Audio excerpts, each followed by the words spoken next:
youth of our university. We feel parents today are becoming liberal with their children in many aspects. However, when it comes to intercaste and interreligion marriage, people are still orthodox, and people draw a rigid line that children cannot cross. Is it merely because of the fear of society? As the saying goes, सबसे बड़ा रोग क्या कहेगा लोग? So, as a youth, what can we do to convince our parents and bring them out of this social fear? See, the fear may not be about just what somebody says. We must understand the caste system for what it is. Well, before I say that, I want you to understand this. I never ever asked anybody, what is your caste, because it doesn't even occur to me in my mind. So I'm against intercaste marriages because somebody will take this one sentence and make me into trouble, but I keep doing this always because it's by intent. I am against intercaste marriages because, first of all, why the hell do you identify with the caste and then try to do inter?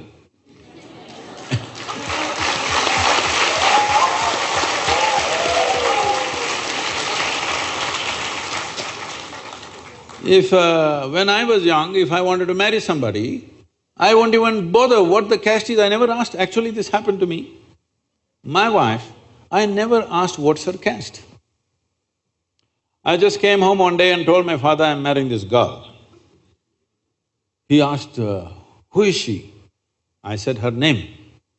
I only knew her pet name, I didn't know her full name. Because that's what I called her. Then he asked, who is her father? I said, I don't know.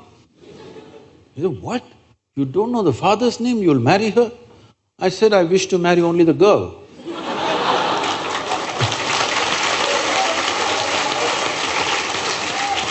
I don't wish to marry her father, nor his property, nor his kanda, nor anything, I'm just marrying the girl.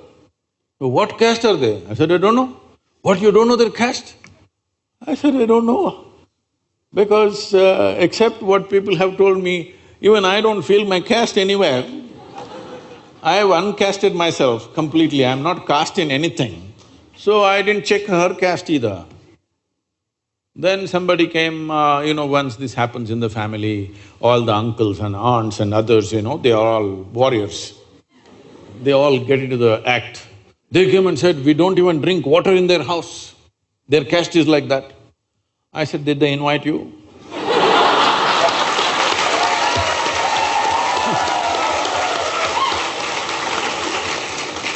They have not invited you to come home. Only after they invite you, whether you want to drink coffee or whatever, we will see. Right now they have not invited you, nor am I planning to take you to their house, nor am I planning to go to their house. I'm just marrying the girl.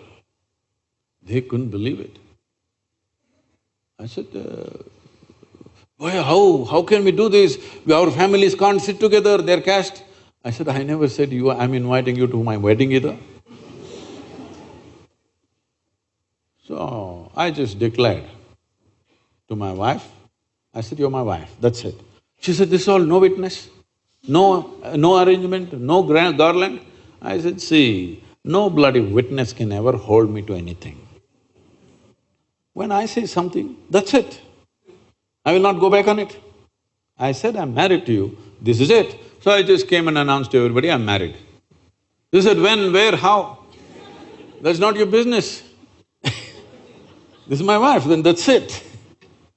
So I'm saying, first of all, why do you caste yourself and then why do you intercaste yourself? Not necessary. But there is a social situation, that is, in this country, why this caste system stuck on like this is, this was the only means of transmitting skills. Suppose your father is a goldsmith. Now he will marry you only to your goldsmith, another goldsmith, because right from your childhood you have helped the goldsmith carrying this and that, you know how to handle it. Suppose he suddenly marries you to your blacksmith, you will feel lost in that house and you know nothing about it. Because knowledge was transmitted only through the family, tree. Today, we don't know what his father is, but now he's become an engineer. We don't know what your parents are, now you're becoming a bio thing, because we have institutions which transmit knowledge. When there were no such institutions, family was the only institution transmitting knowledge, so we didn't want to corrupt that, so we maintained that. Now that is irrelevant.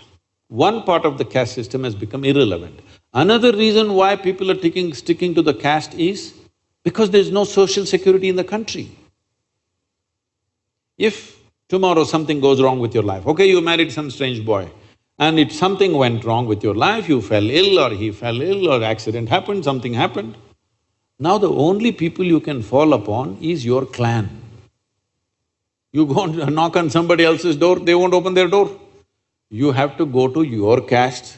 If you say, I belong to this caste, they'll say, come, we'll do something for you. So this is the social security you still have. So in urban areas, it may not matter because you have insurance and this and that, but in rural areas, if you just break away from your caste completely, you are completely on your own. If something goes wrong, there's nobody going to stand up for you. So this is the social security system. Don't try to worry about this destroying caste system by intercaste, all this. If you create a proper universal social security system, caste will die a natural death. Nobody has to kill it, it will just go.